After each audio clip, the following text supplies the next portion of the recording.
The morning of the Trooping the Color, Walter Briggs woke up at 4:47. Not an alarm, just his body. 13 years of ceremonial service, and his spine knew the schedule better than his brain did. He lay there for a moment, ceiling above him the color of old milk, listening to his knees. That's how he measured it now, not by the clock, by how long it took his knees to stop arguing with him before he swung his legs off the bed. Today they argued longer than usual. He was 41. On a Tuesday in March, 41 felt like nothing. He'd jog to the corner shop in the rain, haul grocery bags up 3 flights, fall asleep watching football, and wake up fine. Regular days were merciful like that. They forgot to remind you. But ceremonial days had a way of counting every single one of those years back to you. Slowly, like a bailiff itemizing a debt. He made tea, stood at the kitchen window while the kettle worked itself up. The street below was already different. You could feel it before you could see it, some atmospheric shift like the city had ironed itself overnight. A street cleaner moved in slow, deliberate arcs at the far end of the road. 2 women in tourist rain ponchos stood at the bus stop studying a paper map, leaning into each other over it. Paper map. He almost smiled. His wife, Donna, came through in her dressing gown, hair still in its nightplate, eyes not yet fully operational. She stood beside him, picked up his mug, drank from it without asking. "How's the back?" "Fine." She looked at him sideways. "Not fine, but manageable." She nodded, handed the mug back. This was their entire morning language on these days. Stripped down, economical, the kind of communication that only happens between people who have run out of things they need to explain to each other. "Breakfast," she said. "I'll eat at the barracks." "You won't." He didn't argue. He never argued on ceremonial days. He had a fixed reserve of energy, and he'd learned, over years of getting it wrong, not to spend any of it before he'd even put the uniform on. She made eggs. He sat at the small table and ate them and didn't taste them. His hands were around the mug of tea, and he was looking at the backs of his hands. The knuckles. The way the skin had started to sit on them differently than it used to. Looser, like it had been removed and replaced once inexpertly. He was not vain about it. He just noticed. That was the thing about ceremonial days. They made you notice. The drive to the barracks cut through London while the city was still deciding what mood it wanted. That in-between hour where the night crowd has dissolved, but the day crowd hasn't assembled yet. Just delivery vans and the occasional jogger with that specific expression of moral superiority that joggers had at 5 a.m. He drove. Radio off. His Batman, a young lance corporal named Singh, 23 years old, and still at the age where everything was an opportunity, sat in the passenger seat reading something on his phone. At a red light, Walter caught his own reflection in the dark window. He looked at it for exactly the length of the red light. Then the light changed, and he drove. The barracks smelled the same way it always smelled on these mornings. Brasso, Bot Polish, that institutional soap they'd been using since presumably the Boer War. And underneath all of it, underneath everything, sweat and nerve, the particular smell of people performing control over themselves. His dress uniform was waiting. He stood in front of it for a moment. Hanging there in its bag, the red so deep it was almost black in the low light. The bearskin in its box beside it. The bearskin weighed 2.5 pounds. He knew this the way you know things you've carried long enough. Not as information, but as memory distributed through your body, through your trapezoids and your neck, your whole postural apparatus. When he'd first worn it at 22, 2.5 pounds felt like nothing. Like wearing a hat. He'd stood in formation for 3 hours in July sun, and the weight had simply been irrelevant, background information like the sound of traffic. Now at 41, 2.5 pounds communicated itself differently. Not painfully, but specifically. He felt every ounce distributed across the chin strap. The way the weight settled just behind the crown of his skull, the micro-adjustments his neck made without him asking it to. He dressed. Slowly. The brass buttons, the white gloves, the boots that took 12 minutes to get exactly right. Singh hovered nearby, offering things. Walter declined most of them. This part he'd always done alone. Not out of ritual. Just, there was something about watching a young man help an older one dress for ceremony that he wasn't ready for yet. Not today. There was a corporal named Daly at the equipment check. Red-faced Liverpudlian, funny in the way men were funny when they'd spent a decade surrounded by other men. Quick, mean, affectionate. How's the knee, Mr. Briggs? Which one? Both of them. Phoenix. Right. Daly marked something on his clipboard. We've got Station 4 for you. Near the Victoria Memorial.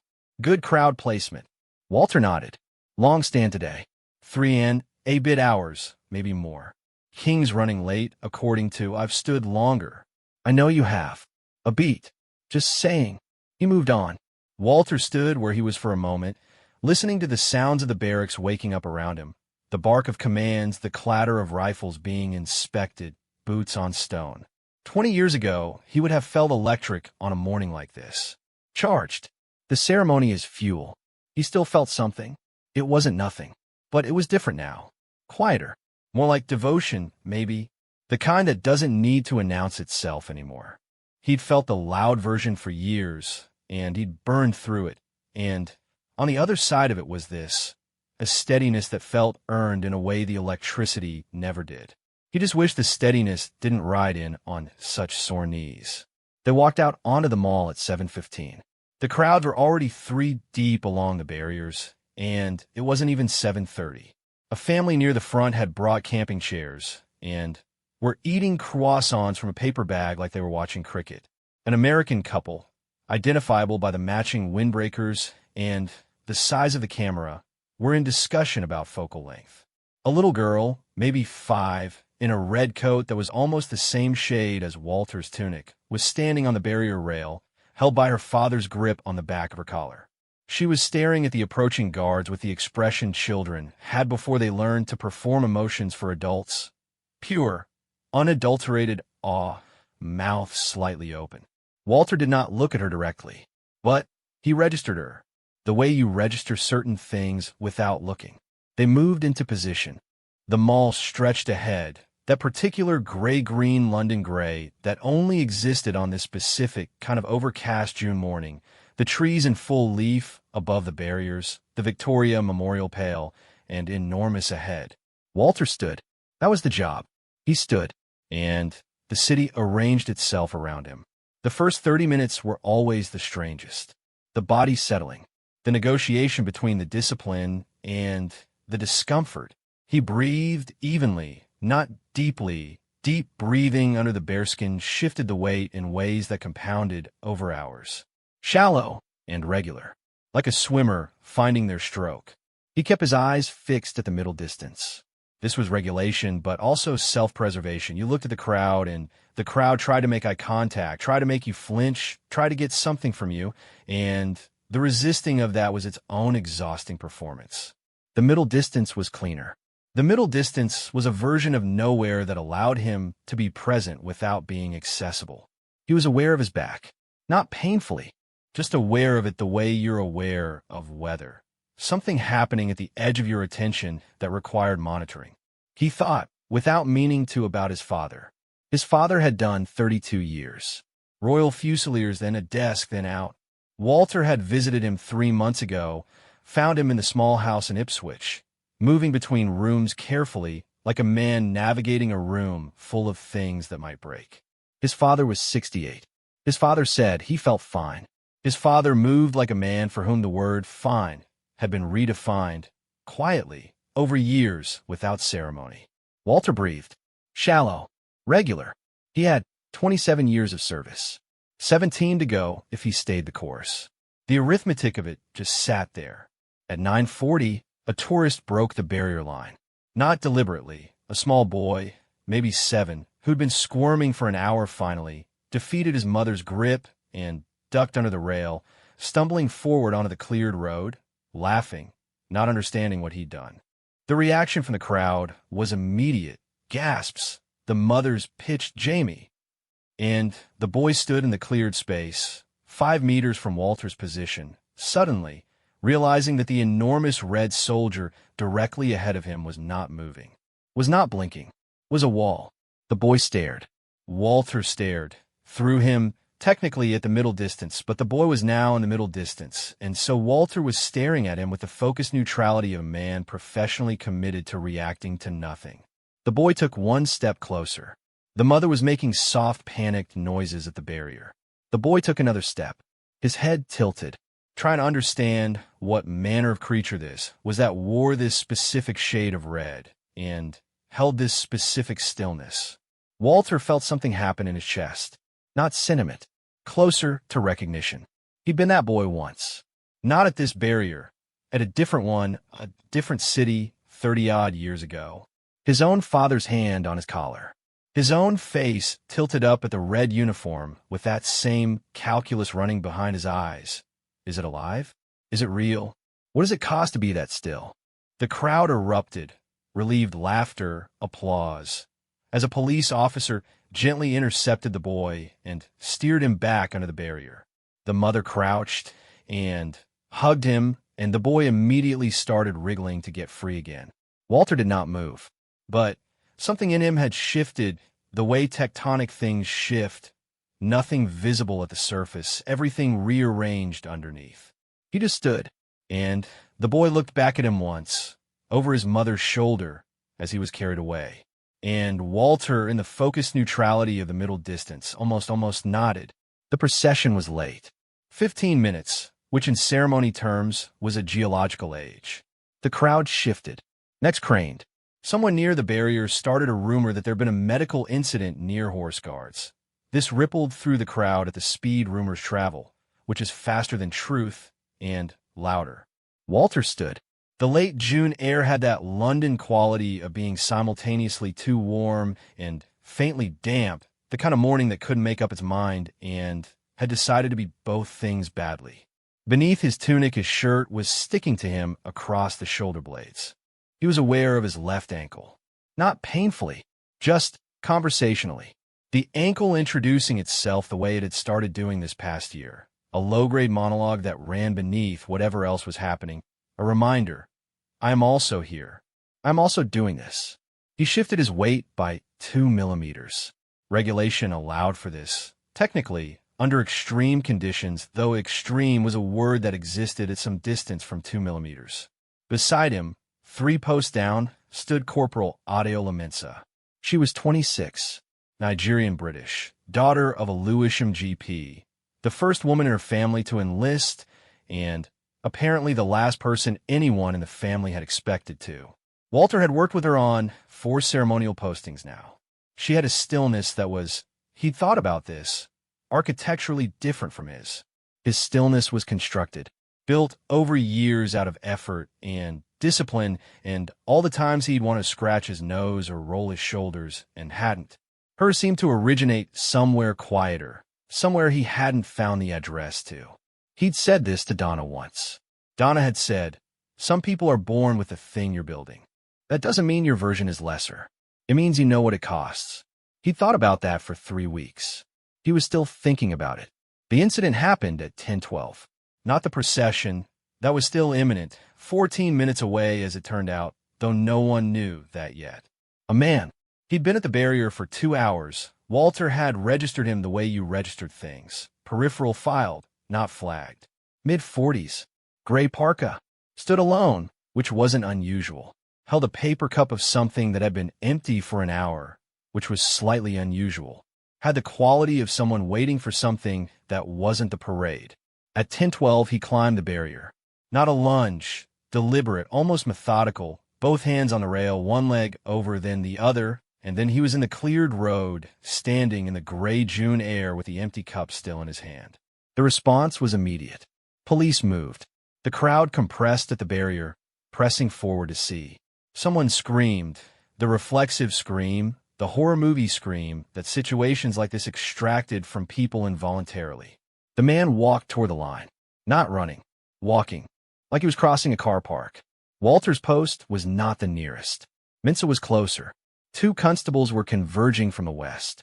The situation would be resolved in seconds.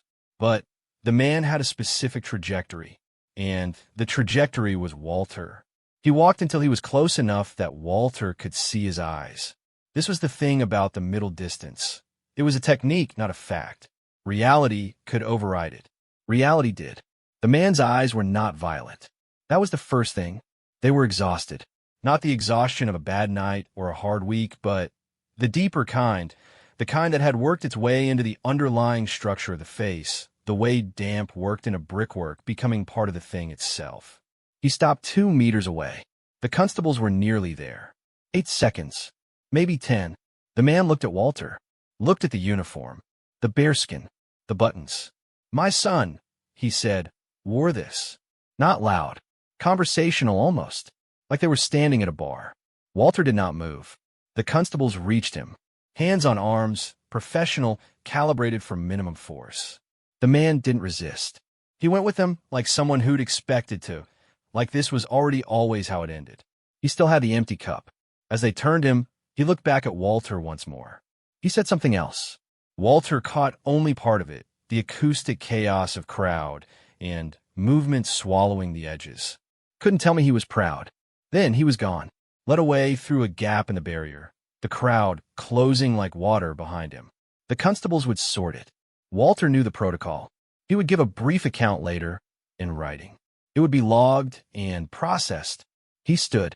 The bearskin weighed 2.5 pounds. He breathed. Shallow. Regular. The crowd was buzzing with what they'd seen, debating it, reconstructing it, making it the story they would tell at dinner tonight. He heard fragments. Did you see, and who was that, and is it still happening? It wasn't still happening, or it was always still happening. He couldn't decide which. He thought about sons. He had one. Callum, 14, currently on a school trip to somewhere Walter had been told and immediately forgotten. Some castle in Wales, an educational thing. Callum had his mother's face and his grandfather's way of standing in a room, weight on the back foot, assessing. Callum had never said, not in so many words, what he thought about his father's job. But he'd come to posting once, 3 years ago, at 11, stood at the barrier with Donna. And afterward, they'd gone for pizza in Covent Garden, the 3 of them. Callum had asked, in that specific 11-year-old register where curiosity and performance were indistinguishable, "Does it hurt? Standing that long?" Walter had said, "Sometimes." Callum had thought about this. Eaten his pizza. Then, why do you do it if it hurts? And Walter had given the answer he'd given 100 times, the correct answer, the answer about honor and tradition and service and the institution. Callum had listened to all of it. Then, okay, but also why? Walter had looked at his son across the pizza, at this small, efficient person who had not yet learned the etiquette of accepting an insufficient answer. And he'd said, "I don't totally know, but it matters. I can feel that it matters even on the days I can't explain it." Callum had accepted this, gone back to his pizza. Walter still wasn't sure if that had been an answer or a surrender. The procession arrived. You heard it before you saw it.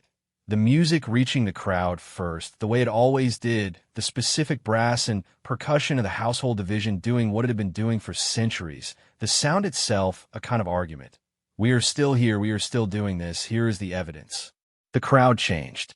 The ambient noise resolved into something collective, a directed attention, a shared facing of the same direction. And then the horses. Then the carriages. The senior officers. The standards. Then the king. Walter did not look directly. Regulation. But he registered the shift in the crowd sound, the cheer that built as the carriage passed, starting from far left and rolling toward him like a slow wave, arriving, then rolling past. He thought, I've stood here and watched this happen more times than I can count. He thought, and it still does the same thing it always did. Not the electricity of 20 years ago, but something older and quieter and, he suspected, more honest. The way you felt about a landscape you'd lived inside long enough to stop admiring and start simply knowing. He stood in it. He let it pass through him. He kept his knees still. At 11:50, a little girl in the crowd near his post began to cry. Not dramatically. The small, exhausted crying of a child who had been awake since early and had now run out of fuel and patience for spectacle. Her parents were murmuring over her, the practiced murmuring of people trying to manage something in public without drawing more attention to it. The girl was looking at him, not at the procession, At Walter specifically, crying, looking at him, with that unself-conscious directness children had before they learned to redirect their feelings toward appropriate targets. He didn't know what she saw in him. Whatever it was, it had made her cry. He didn't look at her directly, but in the corner of his vision, he watched her father lift her. Watched the small arms wrap around the father's neck. Watched the girl bury her face and go still. He breathed. The back was not fine. The ankle was talking. The bearskin had been 2.5 pounds for 40 years, and it would be 2.5 pounds tomorrow, and the weight was not the point, had never been the point. The point was something in the sustained carrying of a thing whose weight you knew completely. He stood. The city moved around him. They were stood down at 12:47. The formal order came through earpiece, the numbers and codes that translated, in practice, to, "It's finished, you can move your face now." Walter walked off the mall with the measured pace of someone who had been saving a particular kind of movement for later and was now carefully, privately, accessing it. Not limping. Not quite limping. The word he would use if asked was deliberate. Nobody asked. Back at the barracks, the ritual of undressing. He sat on the bench in front of his locker and removed the bearskin first. Held it in his hands for a moment. The felt interior still warm from his head. He put in a box. The boots came next. This part always took longer than it should. Not because it was difficult, but because by this point in the day his back reported that bending forward was an activity it wished to discuss further before committing. He had the first boot half unlaced when Singh appeared. The young lance corporal, still at the age where he moved around like things were urgent, even when they weren't. I've got it. Singh stopped, nodded, had the grace not to hover. Walter got the boots off. He sat for a moment in his dress trousers and his undershirt and his socks, which had a small hole at the left big toe that Donna had been threatening to address for 3 weeks. He looked at the hole. He looked at his feet. His feet had stood for approximately 5 hours and 40 minutes today. They looked, he thought, profoundly unsurprised.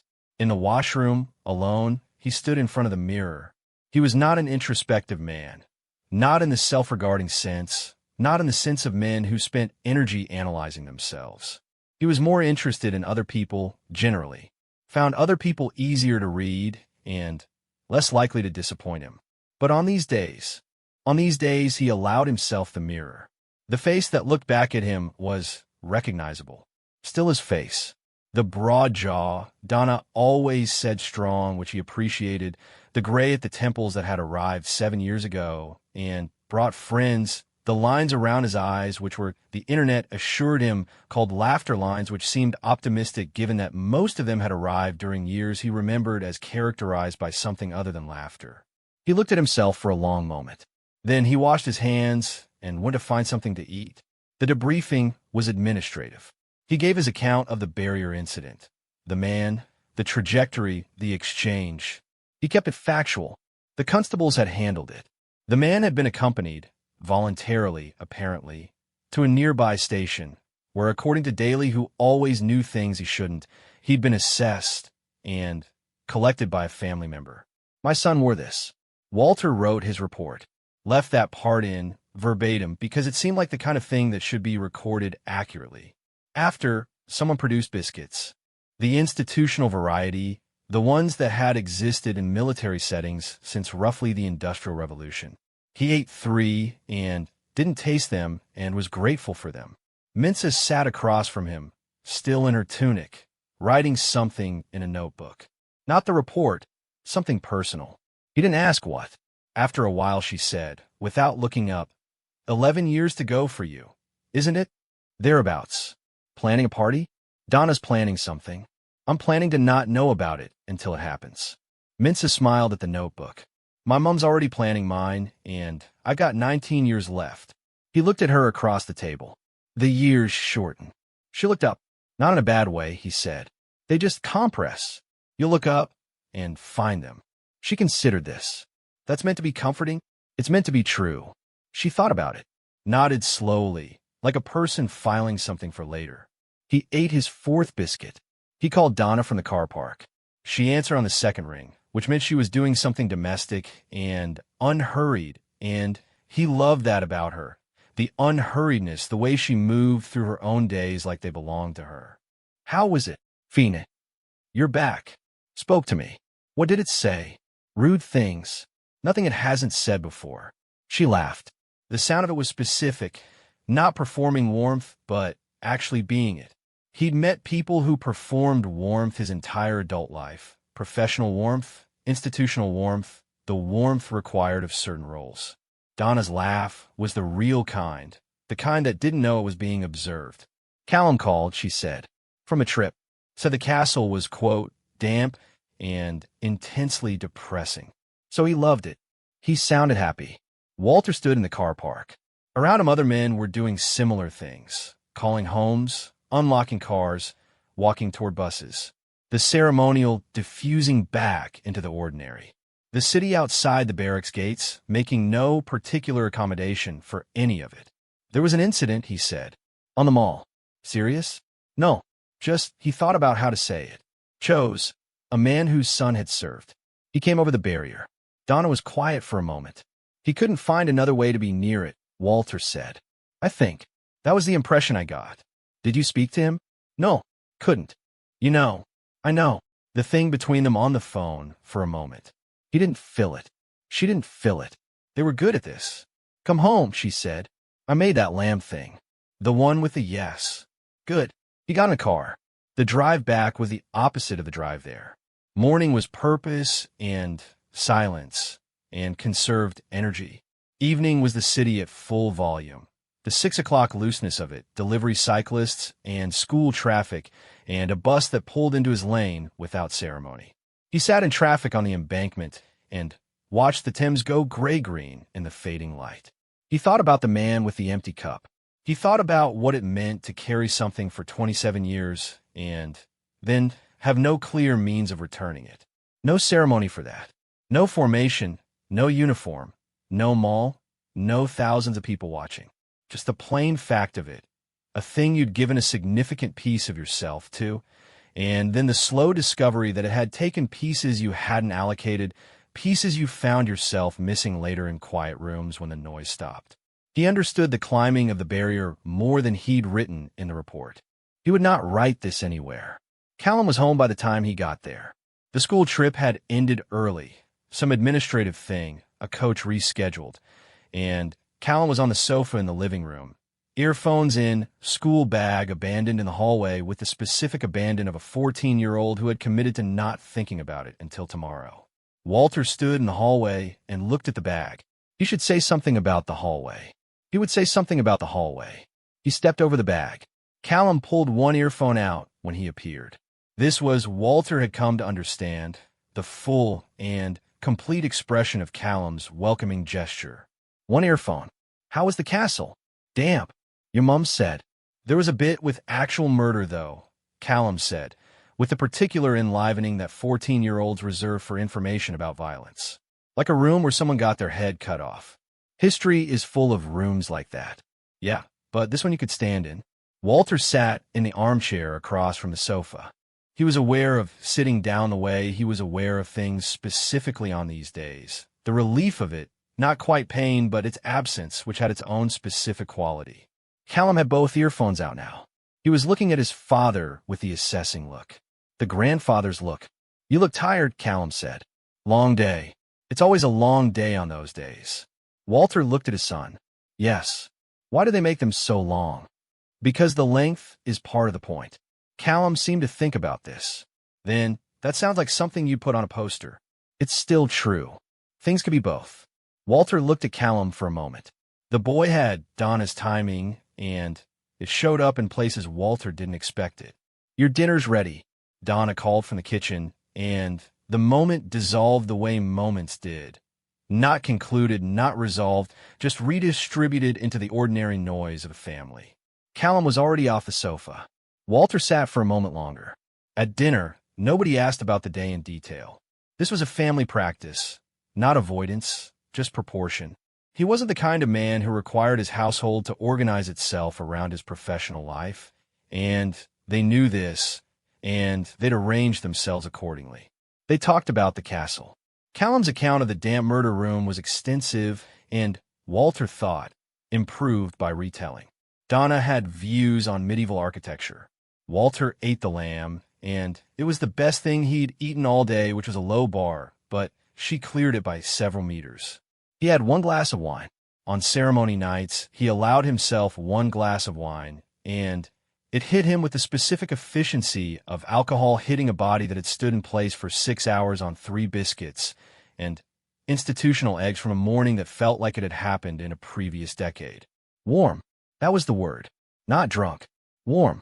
He sat at his kitchen table with his wife and his son and the remains of the lamb, and he felt something that he suspected was a specific variety of happiness. The quiet kind, the kind without peaks, the horizontal kind that only looked unremarkable until you understood what it had taken to build it. Later, in bed, he was on his back, the ceiling the color of old milk, his body reporting in from various departments, most of them indicating that they had done what they had been asked and would appreciate not being asked again for several hours. Donna's breathing had already settled. He lay there, not sleeping, not thinking exactly, the particular state between them. He thought about the man with the empty cup. He thought, at some point the carrying becomes the thing itself. You forget what you were carrying it toward. He thought, maybe that's all right. He thought about the boy who had climbed under the barrier, laughing, not understanding, and the girl in red coat with her mouth open and the father's hand on her collar, and the girl who had cried, and Minsa with her 19 years ahead of her, and Callum who would look up from his earphones someday and find the years compressed and wonder where they went, and his father in the Ipswich house, moving carefully between rooms, and himself, at 41, at 22, at 11, at someone else's barrier in a different city, looking up at the red uniform and running the calculus. Is it alive? Is it real? What does it cost to be that still? He knew the answer now. You could know the answer and still not be able to say it. He closed his eyes. The ceiling above him. The ordinary dark. He would wake at 4:47 on the next ceremonial day, and his knees would argue, and he would stand in his kitchen listening to the kettle and watching the street below. Regular days forgot to count. Ceremonial days remembered everything. He carried that. He had always carried that. It was, he supposed, the whole point.